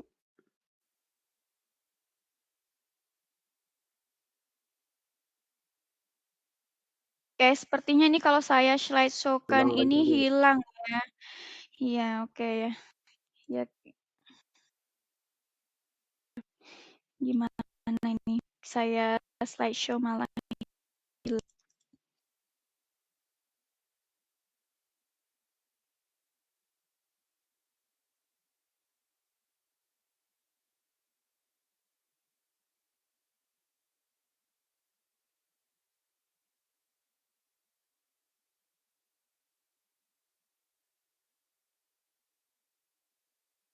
Oke, sudah ya? Oke, saya perbesar manual aja kalau gitu. Nah, ini adalah dashboard produktivitas perkebunan kelapa sawit ya. Di sini bisa kita lihat ya data produktivitas TBS ya. Ini berdasarkan dari berbagai sumber data yang sudah diekspor ke dalam. Ini aplikasi Microsoft Power BI ya. Jadi itu seperti ini setelah berbagai data sumber data tadi kita ekspor ke sini ya. Nah, inilah hasilnya ya. Inilah tampilannya ya. Menunya ini ada tahun, ini data dari tahun ini ingin melihat data tahun 2024 ya. Ini untuk total 1 tahun ya. Ini data 1 tahun di tahun 2024. Ini semua estate ya, kemudian semua divisi, ini berarti gambaran secara global ya dari suatu perusahaan untuk kita membandingkan KPI-nya ini tadi ya, bloknya ini juga semua, kemudian ini emas seperti itu. Ini di data sepanjang tahun 2024 ya, produktivitas TBS-nya per hektar per tahunnya itu 22,8% ya. Dan ini ya, insight-nya apa ya, ternyata ini meningkat 6,3% dibandingkan tahun lalu ya. Jadi ini, di satu dashboard ini tadi ya, di satu halaman ini kelihatan ya, kita itu bisa mendapat tag ya, ternyata produktivitas TBS dia di suatu perusahaan ya, itu adalah meningkat 6,3% dari tahun lalu. Nah, berdasarkan, insight ini, maka kita bisa mengambil suatu keputusan. Misalnya apa? Misalnya kita ingin memberikan insentif kepada misalnya seluruh karyawan ataupun mungkin asisten yang kinerjanya baik, yang KPI-nya itu tercapai, seperti itu. Ini dari tadi segi produktivitas ya, ton per hektar per tahun, kemudian produksi TBS-nya sebesar 458.720 ton ya, ini dalam ini satuannya ada di bawah. Nah, ini insight-nya apa? Ternyata produksinya juga meningkat 8,1% dibandingkan tahun lalu. Nah, ini data produktivitas dan produksi berkaitan ya, karena produktivitas ini didapatkan dari ton per satuan luas seperti itu ya, karena produksinya TBS-nya meningkat. Nah, seperti itu. OIR ya, OIR ini apa? Ini adalah rendemen minyak ya. Ini rendemen minyak, ini apa? Ini adalah persentase minyak yang dihasilkan dari tonase TBS ya. Ini per ton TBS ya, rendemen yang dihasilkan adalah, mungkin bisa dikoreksi kalau saya salah ya terkait dengan OIR. Ini dari 1 ton TBS itu hasilnya 2,5% ya. Ini hubungannya dari produksi TBS ini tadi, tentu saja tonasenya meningkat, OIR-nya juga meningkat, biasanya seperti itu. Kemudian indikator selanjutnya adalah pemanenan tepat waktu ya. Kalau pemanenan tepat waktu ini artinya apa? Ini kualitasnya baik. Nah, ini juga yang mengakibatkan OIR-nya ini meningkat ya, karena tidak ada restan ya, karena kualitas buahnya baik ya, tidak ada yang busuk, maka juga OIR-nya baik ya, tidak ada losis di sini ya. Seperti itu, dan ini meningkat 2,1% dibandingkan dengan itu ya. Dan selanjutnya ada karena pemanenan tepat waktu juga ya, ini tentu saja akan meminimalisir losis ya, losis atau kehilangan brondolan ya. Ini nilainya 1,8% dan ini insight-nya meningkat 0,6% dibandingkan dengan tahun lalu. Kemudian indikator yang ke-6 ya, terkait dengan efisiensi. Ini nilainya 86,7% dan ini meningkat 3,4% dari tahun lalu. Nah, ini efisiensi panen bagus ya, poinnya segini. Ini tentu saja akan hubungannya terkait dengan biaya internal ya. Berarti kalau semua pemanen itu memanen buahnya tepat waktu, kemudian juga standarnya terpenuhi ya, bahkan mungkin lebih, tadi misalnya standarnya 100 janjang per panen. Nah, ini kalau melebihi akan mengefisiensikan biaya operasional. Artinya apa? Kita tidak perlu menambah ya tenaga kerja baru untuk menjaga produktivitas seperti itu. Karena apa ya? Biasanya ya, kalau kita itu dengan menambah tenaga kerja ini kan tentu saja menambah beban biaya operasional ya. Artinya kan biasanya kalau kita menambah tenaga kerja tentu saja kita akan mengeluarkan namanya BPJS, kemudian apalagi banyak ya misalnya. Tapi biasanya perusahaan itu lebih mengutamakan, lebih memprioritaskan memberikan insentif atau bonus kepada aktivitasnya itu standar ya, dan biasanya apa namanya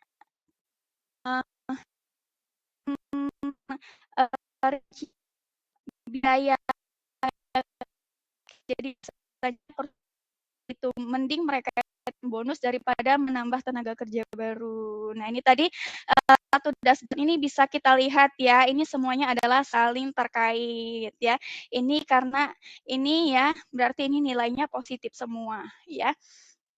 Ini kalau kita lihat di dashboard ini menunya ada banyak ya, ada kita bisa melihat produktivitas, produksi dan panennya seperti apa, pemeliharaannya, kemudian hama penyakitnya, input biayanya, lingkungannya seperti apa, keberlanjutan dan laporan. Ini tiap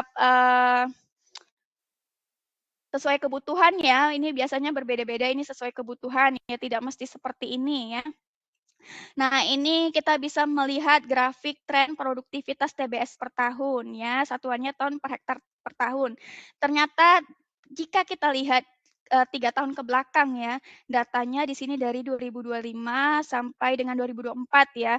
Ternyata di 2024 ini grafiknya meningkat ya. Ini bisa kita lihat 22,8 ini grafiknya meningkat dibandingkan tahun 2022 yang tengah ini, kemudian 2023 yang di tengah, kemudian yang di bawah 2022 ya, berarti ini kinerjanya ini mengalami peningkatan di perusahaan tersebut ya.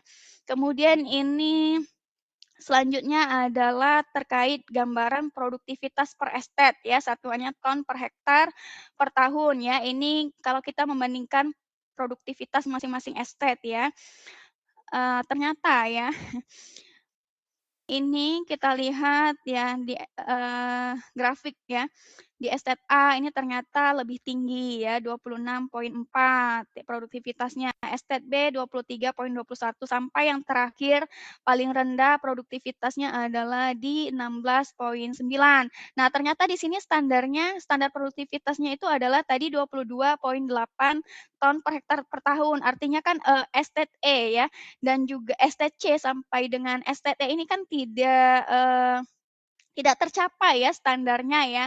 Maka ini jika manajemen melihat data ini, maka mereka akan mengambil keputusan kira-kira punishment seperti apa yang harus dilakukan. Apakah memberi surat peringatan, SP1, SP2, SP3 tidak biasanya paling tinggi itu SP3 ya, karena di atas itu biasanya sudah mutasi atau mungkin ya pemecatan atau seperti apa biasanya ya. Seperti itu. Kemudian ini pemetaan produktivitas per blok ya. Di sini untuk keterangannya ya, yang merah itu artinya produktivitas ini paling rendah ya, di bawah 12 ton per hektar per tahun. Disusul dengan ini yang warna kuning ya.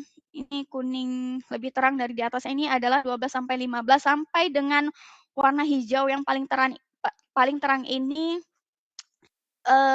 lebih dari 28 ton per hektar per tahun. Jadi kita bisa memetakan ini didapatkan dari mana? Ini didapatkan dari data dari JIS ya, dari pemetaan ya. Kemudian selanjutnya adalah kontribusi produksi TBS berdasarkan estate ya. Tadi kan total hektarnya adalah 458.720 ton ya.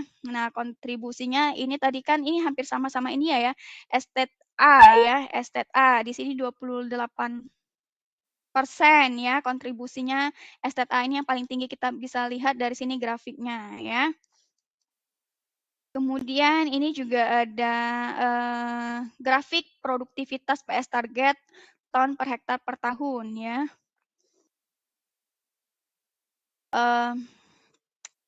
Ini realisasi PS target ya. Biasanya kan apakah realisasinya lebih tinggi atau lebih rendah di bawah target atau di bawah budget ya. Kalau lebih tinggi itu seperti apa, kalau di bawah target itu seperti apa ya. Nah, kita juga bisa melihat data top 5 blok dengan produktivitas tertinggi ya. Ternyata di sini blok B12 di estate A itu produktivitasnya tertinggi di 32,6% ya. 32,6,6 ton per hektar per tahun ya. Top 5 blok dengan produktivitas terendah ya. Kalau di sini itu topnya adalah di blok E04 ya, Estate E dengan produktivitas 9,8 ton per hektar per tahun ya. Nah, insight-nya apa? Ya ini adalah tadi kesimpulan ya, kesimpulan yang didapatkan ya, insight-nya. Produktivitas TBS meningkat ya 6,3% ya di sini tadi dibanding tahun lalu didorong ya. Ini justifikasinya apa? Alasannya apa? Didorong oleh perbaikan pemeliharaan dan ketepatan panen ya. Kemudian blok E04 dan D11 ya, perlu perhatian khusus terkait kondisi tanaman, kesuburan tanah, dan pengendalian gulma. Kemudian insight selanjutnya, pertahankan praktik terbaik pada blok dengan produktivitas tinggi dan replikasi ke blok lain. Kemudian selanjutnya fokus pada peningkatan OIR dan efisiensi panen untuk mendukung profitabilitas dan keberlanjutan jangka panjang ya. Jadi dari satu dashboard ini tadi ya, teman-teman ini menggambarkan semua ya, semua kondisi di lapangan secara real time ya, dan kita bisa melihat dari berapa tahun ke belakang ya, asalkan datanya itu kita masukkan ya. Kalau datanya nggak kita masukkan ya maka juga nggak muncul seperti itu, nggak muncul tiba-tiba ya seperti itu. Kita bisa melihat data dari tahun berapa saja. Dan ini juga tersimpan ya, mau berapa puluh tahun ke depan ini juga datanya masih ada ya. Asalkan ya memang sistemnya itu tidak ada masalah. Ini datanya tersimpan ya, tersimpan terus ya. Jadi yang ingin dilihat owner-nya itu seperti ini. Mereka tuh nggak mau melihat data angka-angka di Excel yang tidak jelas seperti itu, yang tidak bisa dibaca. Jadi yang ingin mereka lihat itu adalah ini ya. Nah ini maka dengan mereka melihat satu dashboard ini, mereka itu bisa mengambil bisa mendapatkan insight. Nah, baru bisa mengambil keputusan atau decision making ya. Yang selanjutnya ada kaitannya dengan keberlanjutan dari perkebunan kelapa sawit itu sendiri ya. Tadi kan keberlanjutan itu ada 3 poin ya, 3P, people, planet, dan profit ya. Kalau misalnya suatu perusahaan itu tidak profit ya, kira-kira keputusan selanjutnya ini seperti apa? Nah, kalau seperti ini kan karena baik semua ini, maka berarti kan artinya perusahaan tersebut berlanjut seperti itu, berlanjut ya. Kemudian juga poin plusnya ini mungkin seluruh staf karyawan ini mungkin mendapatkan insentif atau bonus seperti itu. Selanjutnya ini adalah kerangka berpikir kita ya, kerangka berpikir kita terkait dengan business intelligence ya. Pertama adalah data ya, input datanya apa, yaitu data produksi, biaya, kemudian agronominya seperti apa, kemudian OPT, iklim, kemudian data JIS dan tenaga kerjanya itu seperti apa. Setelah kita menginput data dan mengintegrasikannya, maka kita akan mendapatkan insight atau wawasan ya terkait dengan polanya seperti apa, trennya seperti apa, gap-nya terhadap target ya. Gap itu adalah perbandingan antara budget PS realisasi, gap-nya itu seperti apa, kemudian penyebabnya apa dan resiko ke depannya itu seperti apa. Kemudian data, insight, dan action ya, action yang kita lakukan itu seperti apa, prioritas blok ya, kemudian alokasi sumber daya, tindakan korektif, dan evaluasi ya. Seperti itu kerangka berpikir kita di dalam business intelligence ya. Ada 3 ininya, data, insight, lalu action ya, decision making ya. Kemudian pertanyaan kunci analisisnya apa ya? Keputusan apa yang akan dibuat dari analisa ini ya, seperti itu. Kemudian ini ya yang penting ya, dashboard yang bagus bukan yang paling ramai, tetapi yang paling membantu keputusan ya. Kalau kita lihat dashboard ini kan cukup representatif ya, cukup menggambarkan bagaimana kondisi ya, kondisi secara keseluruhan di suatu perusahaan seperti itu ya. Kemudian ya, data tidak otomatis menjadi keputusan. Nilai business intelligence muncul ketika data berkualitas diubah ya. Poinnya di sini diubah menjadi insight yang relevan dan diterjemahkan menjadi tindakan yang terukur. Seperti itu, teman-teman. Ya. Untuk mata cukup.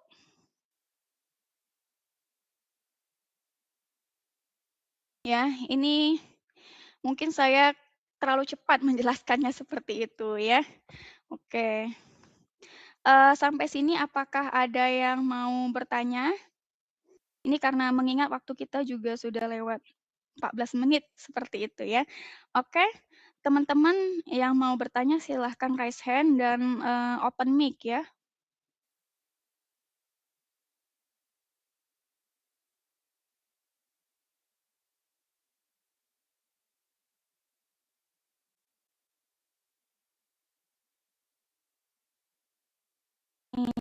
Belum ada yang ingin bertanya, ini kira-kira cukup paham atau cukup pusing gitu ya. Ya mungkin untuk saat ini mahasiswa saya ini sepertinya cukup pusing karena belum menghadapi situasi tersebut. Tetapi ini sebagai gambaran untuk kalian, oh beginilah yang akan terjadi di dunia planters ke depannya seperti itu. Jadi kalian harus mulai terbiasa. Dan materi ini juga terkait dengan mata kuliah dasar-dasar manajemen kelapa sawit ya seperti itu. Inilah hasilnya, inilah secara praktik inilah ya gambaran dari manajemen ya, dari manajemen perkebunan kelapa sawit itu sendiri. Oke, kalau tidak ada yang ingin bertanya ya, untuk sertifikat nanti bisa dilihat di masing-masing akun tampilnya ya, login kemudian dilihat nanti bisa diunduh secara mandiri untuk sertifikatnya, seperti itu. Oke, apakah cukup sampai di sini?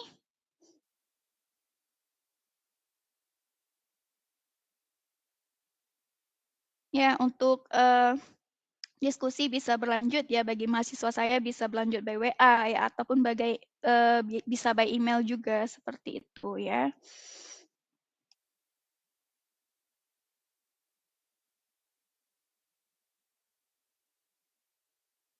Oke, di sini ada teman saya ya,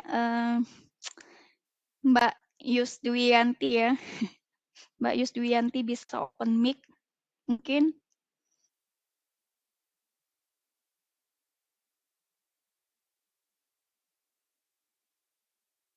Oke ya, masih malu-malu sepertinya. Oke ya.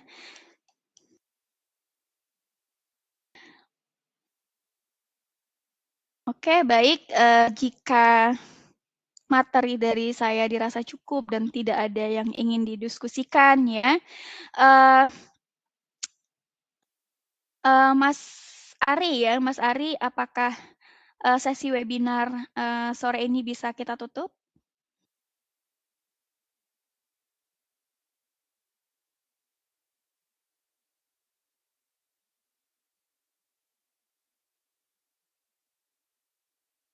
Oke, untuk mahasiswa ya, untuk teman-teman mahasiswa mungkin nanti bisa di-screenshot bukti kehadirannya ya. Karena ini akan dijadikan absensi perkuliahan seperti itu ya. Jadi mungkin bisa di-screenshot bukti kehadirannya. Ya. Oke. Jika dirasa diskusi kita cukup ya, maka untuk webinar ya, webinar hari ini terkait dengan business intelligence ya dalam pengambilan keputusan di perkebunan kelapa sawit secara berkelanjutan ya. Kita sudahi ya, saya ucapkan terima kasih kepada teman-teman yang sudah hadir dalam sesi webinar kali ini ya. Maka webinar hari ini saya cukupkan ya, saya tutup. Assalamualaikum warahmatullahi wabarakatuh. Bagi teman-teman, Waalaikumsalam warahmatullahi silahkan live wabarakatuh. ya. Warahmatullahi wabarakatuh.